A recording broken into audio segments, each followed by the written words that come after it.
Hi there, my name's Aaron. I'm the founder of a company called Chronos Labs. I built and I run Bitpost and Paypresto, and over the last couple of years I've released dozens of open source libraries and packages that other developers and businesses are using to help build their apps and services on Bitcoin. So if you want to find out more about this, you can go to chronoslabs.net and you can see the things I'm currently working on. You can look at my code on GitHub, and you can follow me on Twitter and Twitch. So I've been invited to come along today, do this presentation, really just to show some of the things that I've released and put out there and explain how you can use them in your apps and projects that you're working on. But I really wanted to focus on one particular thing. So something that I've been thinking about a lot recently, and I've been working on some new ideas. So today I'm going to reveal some new code. I'm going to reveal some new code for the first time, so a bit of a world exclusive, and then I'm going to kind of demo that code and explain how it fits into the apps and services that you're building. But before I get into that and show you what I've been working on, I just wanted to explain some of the context and behind some of my thinking recently.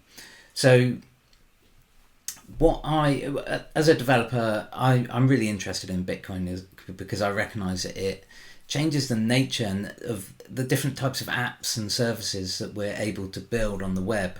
And particularly for me, I'm really interested in this notion of interoperable apps, where the blockchain is this kind of single source of truth, and users can control that data, and different apps and services use it in different interoperable ways. And so that really excites me, and I know it excites other developers because I've had conversations with them about this. But truthfully, I don't think we're seeing that many examples of this in practice. Maybe we can point to a few alternative Twitch clients that exist, but I think these are kind of the exception rather than the norm. So I've been thinking about this and wondering why it might be, and wondering, are we thinking about things in the right way, and do we have the right tools? So when it comes to putting data on chain, over the last couple of years, what has become a kind of de facto standard has been Unwriter's Bitcom, which is really just a set of conventions for how we encode data in a transaction. And it's been huge. I don't think we can really underestimate how significant an impact Bitcom has had. It came around at the same sort of time as the op return limit was lifted to 100 kilobytes. And I would say that kind of combination of events was the most impactful event in Bitcoin's history in terms of like new apps and services and this explosion of ideas and development that we've seen. And it's perhaps not the sexiest thing. People look at op return data, maybe kind of like sniff at it a little bit because it's not quite as clever as smart contracts, and not quite as sexy as all the kind of things you can do with opcodes and custom scripts. But in terms of impact, Bitcoin has been huge. You can just look at the blockchain for this. Look at, scan the blockchain over the last few years, look at any block, scan through the transactions in any block, and you will see that the majority of transactions are data transactions. They are op return outputs, and the majority of those follow the kind of Bitcom conventions for encoding that data. So definitely it's been huge, and credit where it's due. But I think maybe there are some problems with Bitcom, and maybe it might be time to kind of just have a think. Is this the right way? Is this the optimal way of building? And there's a few problems that I've identified. First of all, Bitcom, the software, doesn't actually work. And so I should explain by this, Bitcom is two things. It is a decentralized registry of protocols, of application protocols, and it's also a set of conventions for how we encode data in a transaction. So obviously those conventions work fine, no problems there. But the software that you use to register your protocol, I don't think that's worked for over a year. And so if part of the benefit here is that we have this decentralized registry of application protocols that we can kind of browse and scan, we can find out more, read the specifications, and that kind of thing. Well, if that doesn't work, that kind of undermines the point a little bit, in my opinion. Also, I'm going to show you a typical Bitcom transaction. So what we're looking at now, this is actually a Twetch. This is a great example of Bitcom. They have piped 3 different protocols together. First one here that I've highlighted, this is the B protocol, so this describes a file, and this actually contains the content of the Twetch. The next bit that I've highlighted here, this is the magic attribute protocol, MAP. So this is like a load of key value pairs of various metadata that Twetch requires. And then this third chunk that I've highlighted here, this is the author identity protocol. So this contains a signature. This is how we authenticate who the author of this Twetch is. So that's all fine, and those protocols are well defined. They've got specifications, we can read them, so we can kind of understand what's going on here. And it's not that hard. We know what all this stuff is, but just looking at it, there's a lot of. There's too much human effort involved in actually creating this transaction. If I want to read a Twetch, I need to kind of deserialize all these different attributes into some usable object for my software. That's a lot of hard work. And likewise, if I want to create a Twetch, I need to take my object in my software and map it into this really quite specific format with pushes of data in quite a specific order. And yeah, it's true, there's a Twetch software development kit which obviously makes that easier, which is great if you're doing your development in JavaScript, but if you're not, you've got to write that yourself. And that's kind of the point, really, that all of these protocols, someone needs to write some code. Everyone that wants to implement them needs to write some code to implement these protocols, and there's a lot of repeated human effort there. And I'm inherently lazy. I don't want to do work that I don't need to do. Next up, this third protocol, like I said, this contains a signature. Now this is the author identity protocol. I think I understand this quite well. I've implemented this protocol a few times in different languages. If you read the specification, there's some test transactions, so you can test your implementation and check that the signatures verify. So I've done all that. I think I understand this protocol, but I can't get Twetch transactions. I can't get the signatures in them to verify in my implementations. So I don't know why this is, and it is either that I have done something wrong, which is perfectly possible, I get things wrong all the time, or Twetch have changed something in their implementation. They've gone off spec slightly, and this is easy to do. When you're talking about cryptography, just one byte out of place, and you've inadvertently just created a new algorithm. And I wonder if maybe something like that has happened. I don't really know. It doesn't really matter whether I've done something wrong or Twetch have changed something in their implementation. The point is that if you're expecting every single participant to implement this, the scope for human error there is huge. Of course things like this are going to happen. It's just too brittle. So I don't think that's a good way of doing things. And the final point I would just make about Bitcom is when it came out, it sort of went hand in hand with Amrita's other inventions, which was Planaria, and this was mainly how we were building apps at the time. We were using Bitcom and Planaria, and we had this idea that maybe we could build these serverless applications where we just kind of build a front end and pull data dynamically from these APIs and stuff. In retrospect, sounds nice, but you soon hit reality, and I think we've learned now that if you want your application to work all the time, you probably do need to have your own database. You need to have your own cache of transactions and not really be dependent on third parties in quite such a significant way.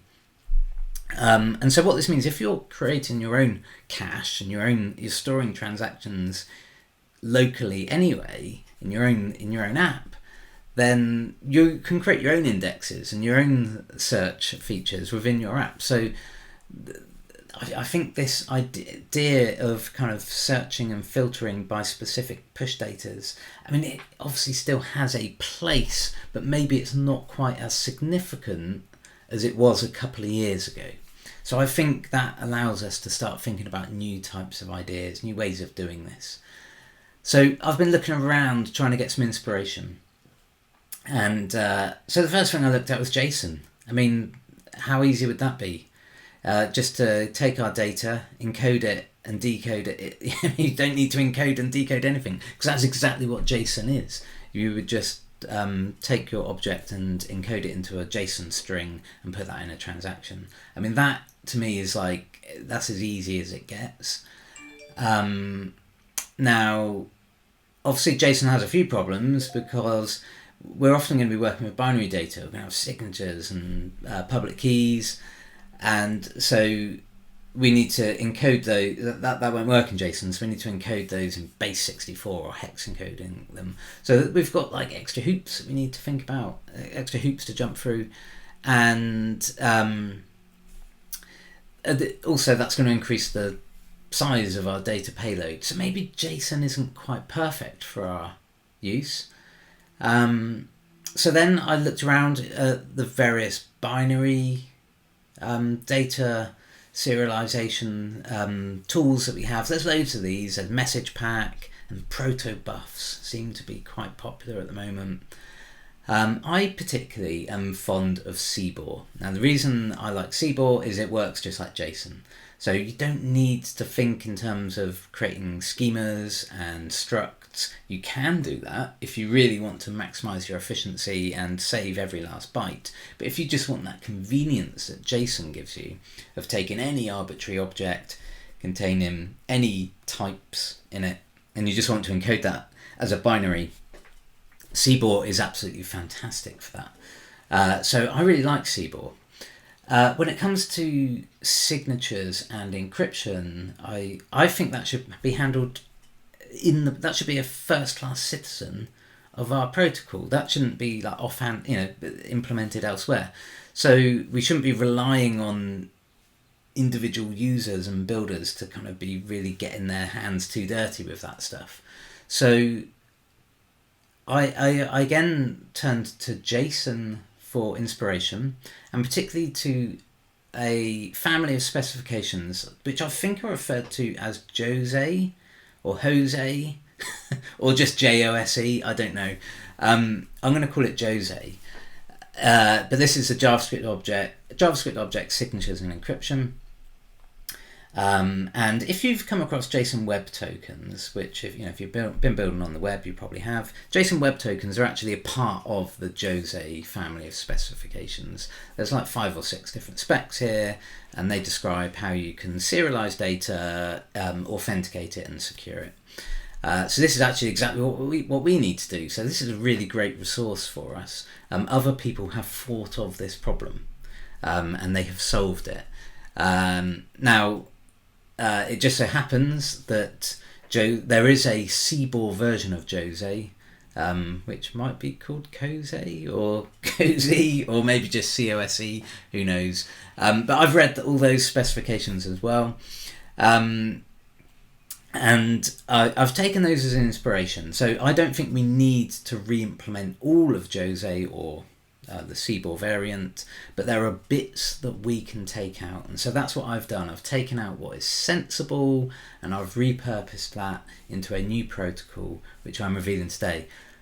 What I've created is called Universe. It is a universal schema for serializing data with signatures and encryption built in as a first-class citizen of the protocol. So it allows us to serialize any data, any arbitrary piece of data in a concise, compact, binary-friendly format. We can use signatures to authenticate data, so we can use that to help us prove ownership or authorship or the origin of a particular type of data. And finally, we can encrypt that data, so we can ensure confidentiality of the data that we're putting on the blockchain for particular recipients. So that is what I've built. That's what I'm going to reveal today. I'm going to jump in now and show you some code, show you how Universe works and how you can use it in your applications. So to show you how Universe works, I've got a few quick, short demos for you. First up, we're just going to have a look at how we serialize data in Universe. So each of these demos I'm going to do in a web page. The reason I'm doing it in a web page is just because we can log various output to the console, so we can have a look at the different objects we're working with. I can go to the browser, refresh the browser, and look at the console, and we can dive into some of the objects, and I think that's just an easier way to explain some of the things that are going on. But if you are using Universe, you can use it in the browser, you can use it in a node environment, and there's also an Elixir version of Universe for those rare but incredibly wise developers that have chosen to build their Bitcoin apps with Elixir. So let's get started. This is just a blank HTML page. At the top here we're loading two libraries. First of all, the BSV library, which is dependency of Universe, so we need that. And then we're loading the Universe library itself. When we do that, it's attaching a Universe object to the global scope. And then underneath here, we've just got a script tag, and there's a self-calling asynchronous function. So I've just wrapped everything in an async function because some of the stuff, when we come to do signatures and encryption, we can use the await syntax. I just think it's a little bit easier to follow what's going on then. So first thing that we're going to do is take that Universe global object, and we're going to assign the envelope class from that. Now the Universe object has a few more classes attached to it. Mainly you will work with the envelope class. So that is how you wrap a piece of data. That is how you would sign that piece of data and encrypt that piece of data. We may cover some of the other parts of the Universe object in these demos, but mainly we're going to be working with the envelope class. So in our function, first thing we need to do is define a payload. Now, because under the hood we're using CBOR, the payload can be anything. It can be any kind of data. It can be binary data, it can be an object, it can be a string. So I'm going to create a payload which has got mixed types. We're going to have a property with a string value.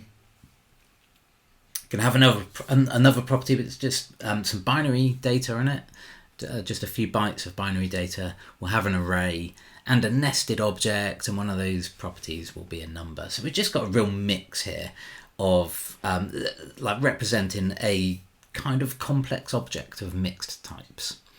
And then what we next do is we use the envelope.wrap static function. We'll pass the payload as the first argument, and then the second argument is an object containing headers. So this is key value pairs of headers. You can actually set any header that you need for your use case.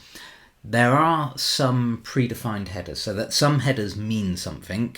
I'm not going to go into that in this demo because it will take too long, but read the Universe specification and learn what there's a small number of headers that have a specific meaning. In this example, I'm just going to use the proto header, which you can view that as kind of the protocol prefix, a bit from Bitcom world, but it doesn't need to be a Bitcoin address. It can be any kind of identifier that makes sense, just some way to identify what this payload of data represents, what protocol or app or whatever it represents. So once we've defined that, we can now use the log. So let's use console.log. We'll have a look at the envelope we've created, and then we've also got a few functions for encoding our envelope in different formats. We can use toBuffer to encode our envelope as a CBOR encoded binary. We can use toString to encode it as a string, and toScript encodes it as a Bitcoin script. So we're going to do all of those, log it to the console, and we can head to the browser and refresh, and we can have a look, and there are our outputs. So we can see the envelope. If we drill down into the envelope, we can see that it has four properties. We've got the header, the payload, and if we drill down into that, we can actually see our payload. And by the way, with the headers, actually, I should mention that internally, the order of your headers doesn't matter. So when we come to do things like signatures, the headers get signed, but the order becomes normalized. So it doesn't matter what order you add them in, when they get signed, they're always in a normalized and consistent order. So we always have consistent signatures. And we've got a couple of other properties. We've got the signature property and recipient property. These are undefined, and we'll have a look at what they mean in a few moments. If we look at the outputs underneath, there is our CBOR encoded binary. If you have a look at the string, this looks a bit like a JSON Web Token, or this is basically where the Jose influence comes in. So the first chunk here is the header, and the second chunk is the payload. And what's happened here is these different parts are CBOR encoded. They are then base 64 URL encoded, and this may be useful if you're sending this kind of data over the web or storing in a cookie or whatever. And then finally we've got the script, and if we can drill into that, we can see the first push data after op return is a prefix, so that is an identifier that this is the universe protocol. The subsequent push data is the header, and then the final one is our payload, and all of this is in a concise binary format.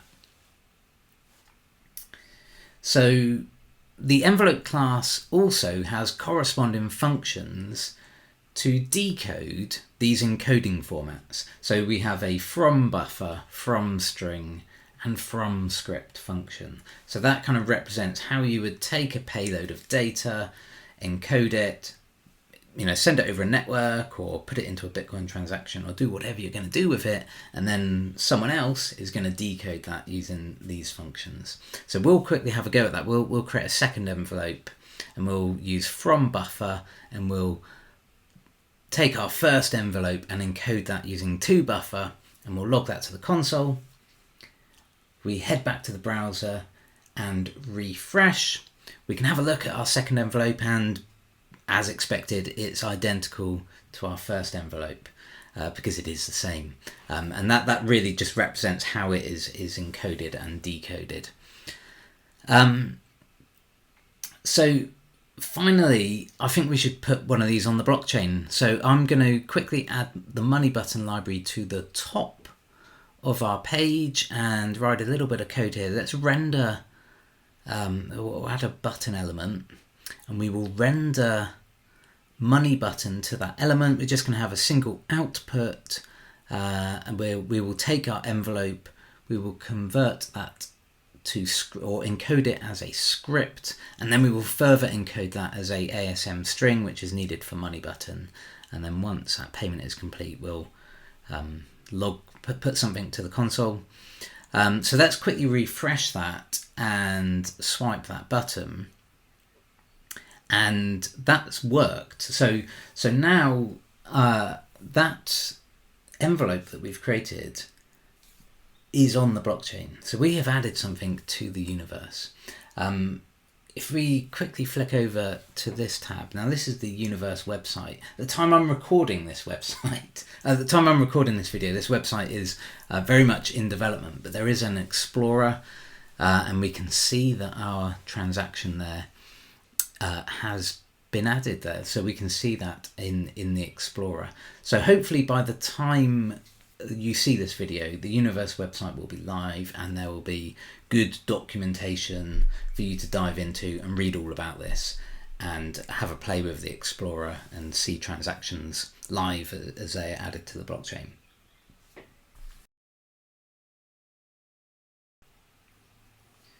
So in this next demo, we're going to play around with signatures. So we're going to just sign a piece of data, we're going to sign an envelope, and then verify that signature.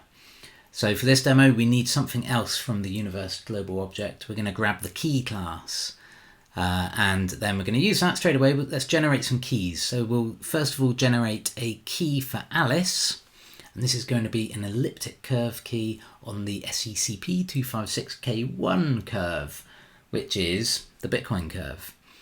Now, in practice, you may well have your own key pairs. You probably will. You'll be using the BSV library and you'll have your own keys. And so that there is a way to convert a BSV key to a universe key. They're basically the same, they just have a slightly different internal representation. But just for the purposes of this demo, I'm just going to generate some keys using universe. So once we've got Alice's key, we'll also create Alice's public key, just by converting Alice's key to a public key. And so what this represents, Alice would of course sign her envelope with her key, and then a third party would be able to verify that signature with her public key. We're also going to create a third key. This is just going to be a random secret. So this is not an elliptic curve. It's not a key pair at all. It's just a single sequence of random bytes, 256 bits long. And so the reason I'm doing this, there are other algorithms. We don't have to sign using ECDSA. We can do other kind of algorithms.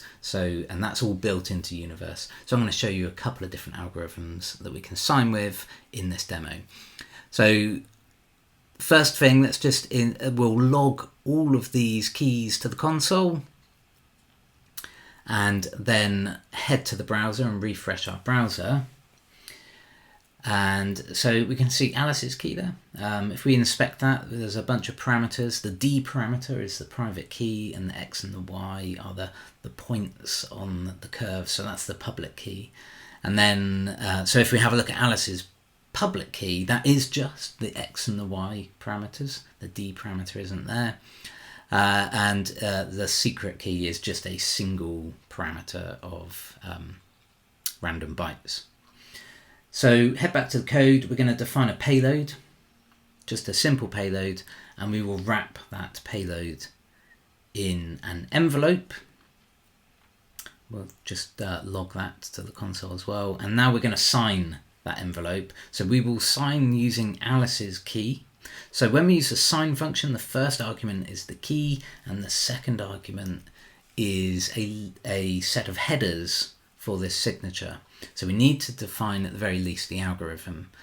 So in this case, we're going to use the ES256K algorithm, which is basically ECDSA on the SEP256K1 curve, a Bitcoin signature.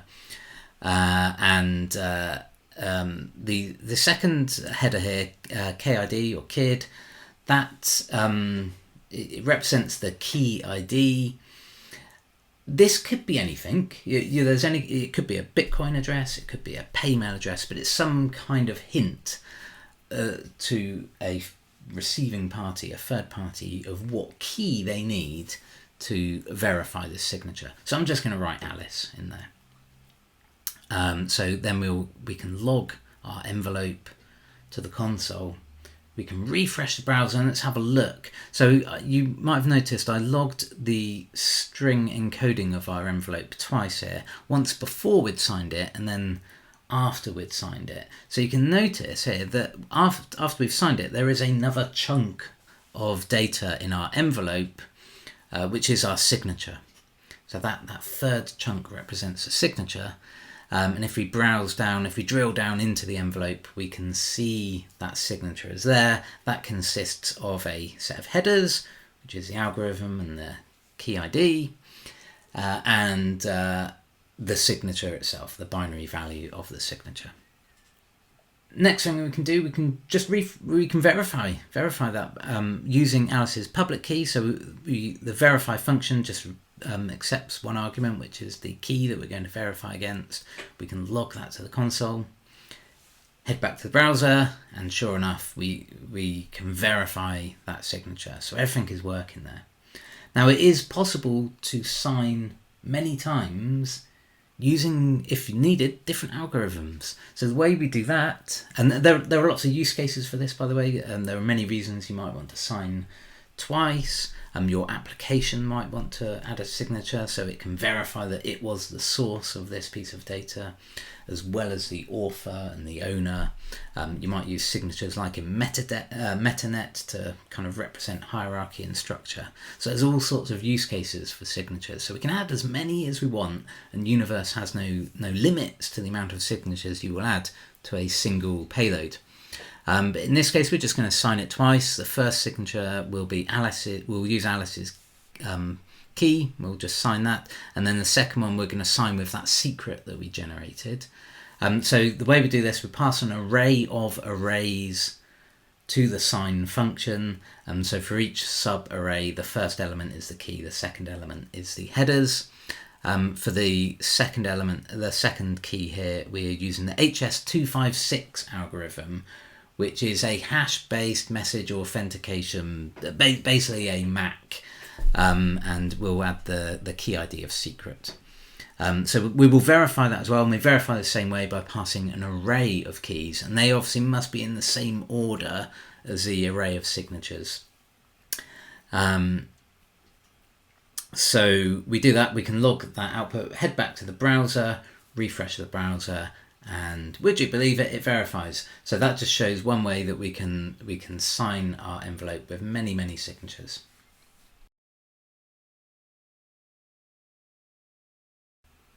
So in this last demo, we're going to play around with encryption. So we'll first of all generate a couple of keys. So we'll have our key for Alice, and we'll also create a key for Bob. So both of these are ECDSA keys, because we're going to play around with asynchronous encryption. So in this case, it works the other way around. So we would encrypt with Bob. So if Bob is our recipient, we would encrypt with Bob's public key, and then Bob, as the recipient, would be able to decrypt with his private key.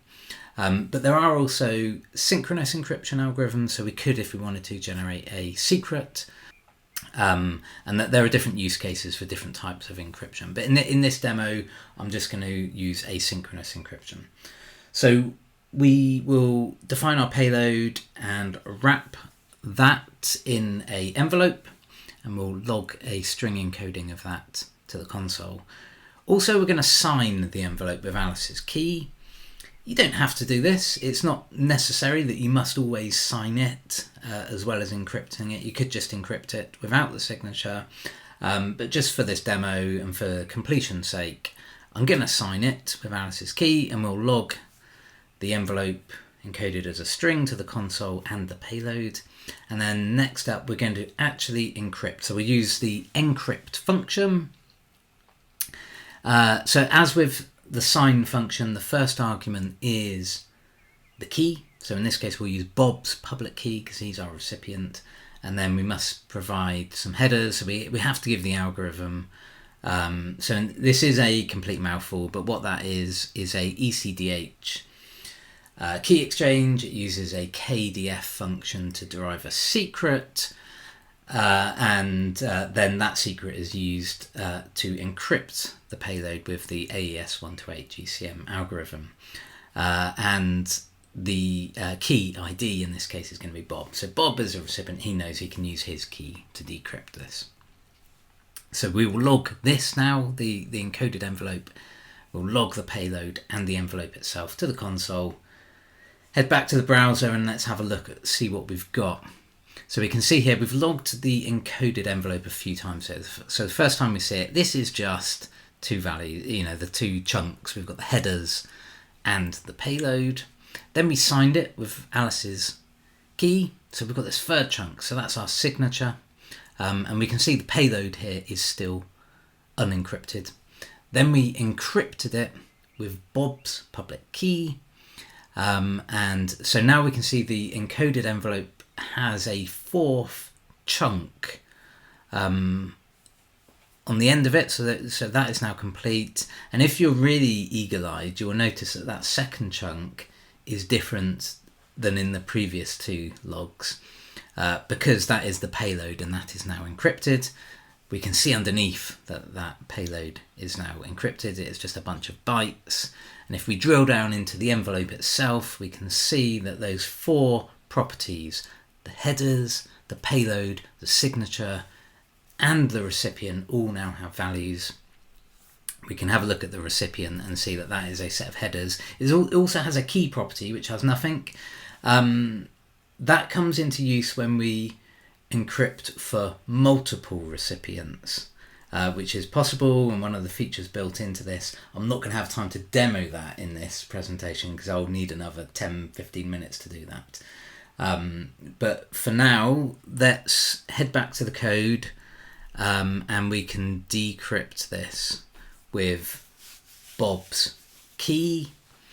So yeah, we just use the decrypt function, pass in the key, and we can log the payload and head back to the browser, refresh, and sure enough, our payload is decrypted.